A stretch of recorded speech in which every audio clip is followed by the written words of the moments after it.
So we welcome you to our Shoreline Stewardship Workshop today, focusing on Farlain Lake, but of course a lot of these concepts can be applied widely across the Severn Sound watershed as well. So we're going to go through a few topics today, just briefly. Who is the Severn Sound Environmental Association? Some characteristics of Farlain Lake that you may or may not be aware of. The importance of healthy shorelines and some of the threats to shorelines that we see. And then get into some sort of best management practices and tips to create a healthy shoreline and steward your lake. And then, as I said, we'll open it up to questions at the end. So just really briefly, in case you're not aware, the Severn Sound Environmental Association, so we're a watershed-based organization located in Port McNicoll. Tiny Township was one of our founding members of the association. And we operate basically as a joint municipal service board. So we have 8 different partners, municipal partners across the watershed that sort of support the organization.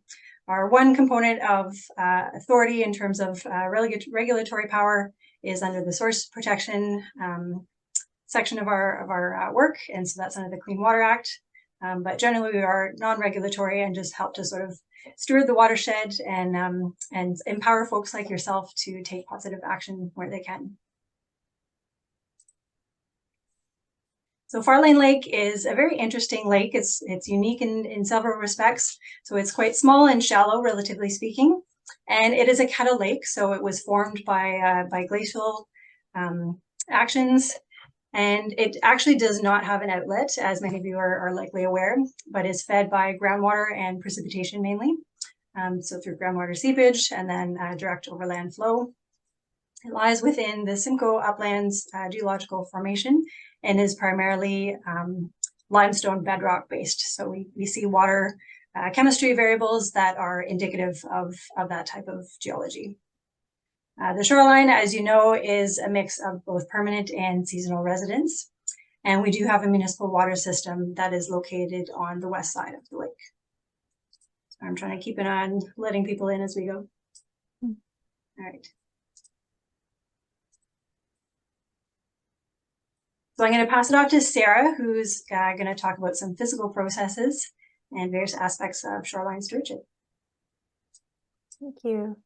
So Farlain Lake is a living system with people, plants, fish, and wildlife. So living within this ecosystem and managing and developing our shore requires a careful understanding of how the lake ecosystem functions.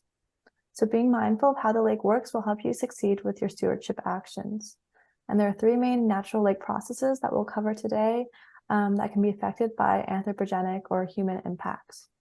So the first process is erosion, which is a natural process in which earthen materials, such as soil or rock, are worn away and transported by natural forces, such as wind or water. The shoreline of lakes are constantly being naturally impacted by climate influences, such as wave or ice movement, which grinds and displaces soil particles. The resulting sedimentation and the settling of suspended particles changes the lake ecosystem by covering plants and bottom habitat required for fish feeding and spawning. Yeah, you're going to. Sedimentation also carries nutrients and other pollutants that may be attached to the soil, and erosion of soil into a lake also causes the water to become turbid or cloudy. This loss of water clarity makes feeding difficult for fish and wildlife species that rely on site for pursuing their prey. Erosion is influenced by many factors, ranging from natural causes such as wind and waves to human activities like development and motorized recreation. The loss of vegetation and trees, natural topography, and stormwater runoff are common contributing factors to lake erosion. Normally, this process can take place over decades, but certain activities can accelerate erosion dramatically. Despite the inevitability of lake erosion, preventative measures and innovative solutions can go a long way in restoring your shoreline and preventing excessive erosion. Next slide, please. So the second lake physical process is stratification. In the summer, many lakes in temperate climates experience thermal stratification, which is a phenomenon where lakes separate into 3 distinct temperature layers. The warming of the surface by the sun causes water density variations and initiates thermal stratification. Cooler, denser water settles to the bottom of the lake, forming the hypolimnion layer, and a layer of warmer water called the epilimnion floats on top, and a thin middle layer called the metalimnion or thermocline separates the top and bottom layers and is characterized by a rapid change in water temperature. The physical and chemical changes within these layers influence the cycling of nutrients and other chemical or other elements within the lake. So while weak stratification may occur for brief periods in Farlain Lake, it is shallow enough that for the most part, the water column stays well mixed and well oxygenated. Next slide. So lake eutrophication is a natural process resulting from the gradual accumulation of nutrients, increased productivity, and a slow filling in of the lake basin with accumulated sediments, silt, and muck. Human activities can greatly speed up this process by dramatically increasing nutrient, soil, or organic matter input to the lake. This human influence accelerated lake aging process is known as cultural eutrophication, which can cause increased algae and other plant material growth to reduce water quality. We should aim to slow down cultural eutrophication by reducing the input of nutrients and sediments to the lake from the surrounding area. Next slide, please. The shorelines are a vital part of a healthy lake system, and we'll be covering the importance of healthy shorelines in the next few slides. So water quality. There's no substitute for clean water, and it is our most valuable resource. It sustains healthy fish and wildlife populations. People depend on quality water for drinking water, fishing, farming, and swimming. Unaltered shorelines help moderate storms and are the last line of defense for inland pollution. Next slide, please. So another important, the importance of healthy shoreline is controlling erosion for decreased sedimentation. Trees and plants all have root systems that hold layers of soil in place. They act like glue, stabilizing the shoreline and preventing erosion. Plants that grow directly along the shoreline absorb wave energy that would otherwise erode banks. Next slide. So managing stormwater and controlling floods. Flooding occurs when water enters a natural watercourse and exceeds its capacity. This causes it to overflow onto land that is usually dry. Flooding can be caused by heavy rains or quickly melting snow and ice. Healthy shorelines can help manage these fluctuations. So by having vegetation, it can slow the flow of runoff, allowing it to be absorbed into the ground instead of running directly into the lake. Next slide, please. So healthy shorelines can also provide habitat for aquatic and wildlife. The transition zone buffer next to a lake is often referred to as the ribbon of life. This comes from the fact that 70% of terrestrial wildlife and 90% of aquatic life depend on shorelines and associated vegetation during some stage of their life. Foliage offers shelter, while berries and seeds from native plants and shrubs provide food. Shade from plants at the shoreline support fish populations and associated aquatic life, while also moderating lake temperatures and maintaining oxygen levels. Next slide. So recreation is also a large part of the lake's use throughout the summer months for fishing, swimming, and boating. Lake-related tourism is also an important economic industry in our community. Healthy shorelines are important in determining property values, as a decrease in health and beauty of the natural shore can lead to decreased properties. Next slide, please. So now we'll go over some threats to the health of our natural shoreline.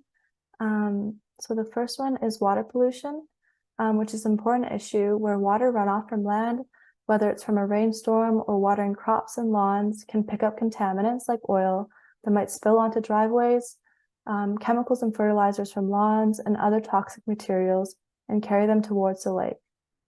One of the main lake pollutants is phosphorus, and while phosphorus is normal and required to support a healthy aquatic ecosystem, too much of it leads to excessive growth of plants and can cause algae blooms. So in this picture here, we can see a blue-green algae bloom in the Midland Harbor. So as all of these plants decompose, They use up oxygen in the water, reducing the amount of dissolved oxygen that fish and other aquatic species need to survive. So in shallow lakes like Farlain, low oxygen levels may occur close to the lake sediment and can cause the release of additional nutrients that are found there, which can lead to blue-green algae blooms. Next slide. So our activities affect the natural shoreline processes, both physical and chemical, that in turn can affect public health and safety. So these include lake health and safety warnings caused by elevated pathogenic bacteria from faulty septic systems or erosion damage, and also blue-green algae blooms, which we saw last summer on Farlain Lake. So both can cause risks to drinking water and recreational activities on the lake. Invasive species can compete with and overtake native plants and animals, altering the lake's ecosystem and natural shoreline balance. So many types of plants are introduced unknowingly by gardeners or can be brought in by boats, while terrain vehicles or equipment. Currently, Farlain Lake is battling with Eurasian water milfoil, which is a non-native plant that can negatively alter the lake's ecosystem, as well as affecting recreational activities on the lake. Some species of blue-green algae are non-native and can be a cause for concern, such as Gliotrichia, which was one of the contributors to last year's bloom on Farlain Lake. It remains to be seen whether similar bloom will occur again this year, and much will depend on weather conditions and nutrient availability. Blue-green algae can produce toxins which affect lake health, drinking water, and pose a risk to human and wildlife. So changing climate. Less ice cover, changes in precipitation patterns, and high summer temperatures may mean changes in water levels. The period of lake stratification is also becoming longer in lakes, creating even more favorable conditions for harmful blooms of cyanobacteria. So people need to adapt in a sustainable way to these changing conditions or risk the loss of shoreline health. So now that we covered the basics of natural shorelines and the threats that are kind of posed against the shoreline, we'll go over some stewardship actions. So the way you live and manage your shoreline property will shape the shore either positively or negatively. Through these shoreline stewardship practices, restoration, education, and monitoring, you can help preserve or improve the quality of your shores. So number one is to create a natural shoreline, which we mentioned before, by maintaining a natural shoreline within ideally 30 meters of the shore with minimal or no lawn and a wide buffer of native shoreline plants. They'll be very beneficial. The second one is practicing environmentally friendly yard care by eliminating fertilizer use, especially within 100 meters of the shoreline. And number three, maintaining your septic system with regular pump outs and inspections about every 3 to 5 years, and reducing septic output using water conserving techniques. And four, we'll go over some additional actions and tips for shoreline stewardship. So one is natural shorelines. The shoreline zone is a last line of defense against the forces that may otherwise destroy a healthy lake. A naturally vegetated shoreline, which doesn't include turf grass, filters runoff generated by surrounding land uses, removing harmful chemicals and nutrients. At the same time, shoreline vegetation protects the lake edges from the onslaught of erosion caused by waves and ice. The shoreline zone also provides critical habitat for aquatic insects, microorganisms, fish, and other animals, thereby helping to maintain a balance in sensitive aquatic ecosystems. So here we have an example of a natural shoreline to the right. Next slide, please. So shoreline naturalization can be achieved through a variety of different methods. One, by reinforcing areas of chronic runoff, such as pathways to water, creating a no-mow zone near the shoreline and allowing vegetation to reestablish on its own. The removal or softening of existing hard structures like retaining walls, gabion baskets, and riprap can help maintain the natural functions of the lake and the habitat surrounding. Just note that in water work, it often requires permits from MNRF, TFO, and or the township. So planting native trees, shrubs, grasses, and wildflowers in the buffer area also helps protect water quality and natural habitat. SSEA currently has some great online resources for native vegetation, which can be found on our website. So a combination of the mentioned actions here can ensure a healthy shoreline for Farlain Lake. So shoreline buffers refer to forested or vegetated strips of land that borders creeks, rivers, and lakes and offers a variety of different benefits.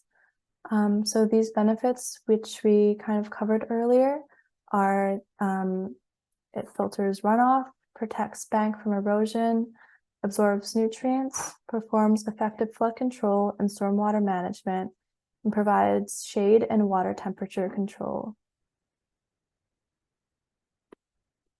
So the Ministry of Natural Resources recommends a minimum of a 15-meter buffer for water quality protection around lakes supporting warm water species of aquatic life, and a 30-meter buffer for water bodies supporting cold water species. Farlain Lake is considered a warm water lake. You can create a shoreline buffer by letting the shoreline grow back naturally and/or planting native plants. A 3-zone shoreline buffer model is commonly used to provide a framework through which a healthy shoreline can be accomplished. So this 3-zone shoreline buffer is pictured here on the slide, which consists of an upland zone, riparian zone, and littoral zone. So zone 1, which is the blue zone, is also known as the littoral zone. This zone begins at the lake edge and is the area that provides stream bank stabilization and habitat for both aquatic and terrestrial organisms. The primary function of this zone includes provision of shade and input to the lake of large woody debris from mature forest vegetation. Vegetation in this zone also helps reduce flood effects, stabilizes the bank, and removes some sediments and nutrients. The vegetation should be composed of native trees and shrubs of a density that permits understory growth. The width of the zone should be at least 10 meters and should be considered a no-touch zone, so with minimal development. Zone 2, which is this yellow zone, also known as the riparian zone, extends inland from zone 1 for a minimum of 3 meters up to several hundred meters. And this depends on your objective, lake type, soil type, slope or topography, and land use. The objective of the zone is to provide a managed forest area with vegetation composition and character similar to natural forests in the area. The primary function of Zone 2 is to remove sediment, nutrients, and other pollutants from surface and groundwater. This zone, in combination with Zone 1, also provides most of the enhanced habitat benefits and allows for recreation and aesthetic benefits. So Zone 3, which is also known as the upland zone, which is the green zone on the left, typically contains grass or herbaceous filter strips and provides the greatest water quality benefits by slowing runoff, infiltrating water, and filtering sediment and its associated chemicals. The minimum recommended width of Zone 3 is 5 meters, and properly designed grassy and herbaceous buffer strips may also provide quality habitat for several upland wildlife species. So in this slide, we have an example from the Ministry of Natural Resources and Forestry, which is kind of just an aerial overview of properties where lawns are maintained right to the water's edge on the left there, versus properties with more intact upland forests and shorelines, which is the picture on the right.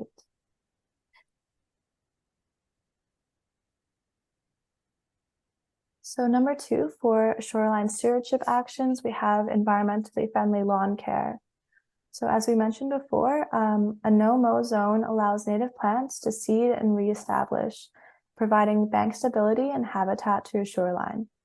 So in order to keep a healthy buffer of native vegetation, do not cut and mow right to the shore edge and kind of let the native vegetation around grow back naturally. So eliminate the use of chemical fertilizers. It can flow by surface runoff and groundwater to the lake, where it feeds the growth of algae and aquatic plants. So all plants, including algae, need nutrients to grow, and by preventing this, we can prevent the growth of harmful algae blooms. So cleaning up pet waste is also important in preventing further nutrient inputs into the lake. So choose native vegetation around your house or cottage. Native species are hardworking, ecologically appropriate, and adapted to local conditions. They require fewer inputs such as water, fertilizer, and pesticides, and may provide habitat benefits for wildlife, such as birds, butterflies, beneficial insects, and fish. And the reduced maintenance required for these native vegetation will save you time and money. So maintaining your septic systems. If you're using a private septic system, keep your septic system well maintained. Malfunctioning systems can pollute the lake with bacteria, viruses, and nutrients like phosphorus and nitrate. Pump the tank regularly every 3 to 5 years, depending on use, and keep the amounts of water flowing into the septic system to a minimum. This allows it to work most efficiently without overloading the tank or drain field. By avoiding septic system additives, and never pour caustic cleaners and chemicals, including antibiotic soaps, into the system, which only kill the helpful bacteria in the tank and field. Use environmentally friendly household cleaners, personal hygiene products, soaps, and detergents. There are effective alternatives as well as phosphate-free products available for purchase. And avoid harsh chemicals such as solvents, bleach, or caustic cleaners at home, on the dock, or in the boat, which can all end up in the lake. Next slide, please. And another action that you can take is do not restrict water circulation around docks. So despite their construction over water, docks can cause damage underneath to aquatic life, either during construction, caused by shading of the shallow waters beneath, by leaching preservatives used to maintain the dock, and from poor management practices associated with loading and refueling watercraft. If constructed more permanently with piles, cribs, or concrete, they can also disrupt sediment transport. So limit your impact with floating or pipe docks, and be sure to use encapsulated foam to reduce the impact of degrading styrofoam. So in this picture here, we have an example of poor water circulation from docks, which creates favorable conditions for filamentous green algae. And for some more information on different dock types, we have some links provided here, which will also be available at the end of the presentation.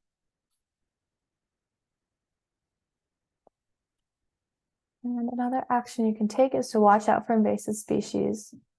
Invasive species can threaten and outcompete native plants that serve as food and habitat for local wildlife. They can also interrupt recreational activities, for example, by ensnaring boat propellers and fish hooks. A natural area can prevent non-native invasive species that grow aggressively, like Phragmites, spotted knapweed, or sweet white clover, and overtake native plants and shorelines. So monitor your garden and beach areas for these native species or invasive species, and learn what species are invasive in your area and keep an eye out for them. So garlic mustard, periwinkle, sweet white clover, goutweed, Phragmites, and starry stormwort are just some of the invasive species to watch out for. And minimize the amount of impervious surfaces such as paved driveways and walkways on your property. So keep paved and hard impervious surfaces to a minimum.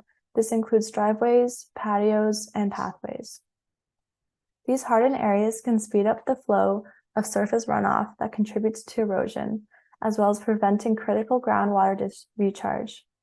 Use gravel or paving stones that allow water to seep into the soil.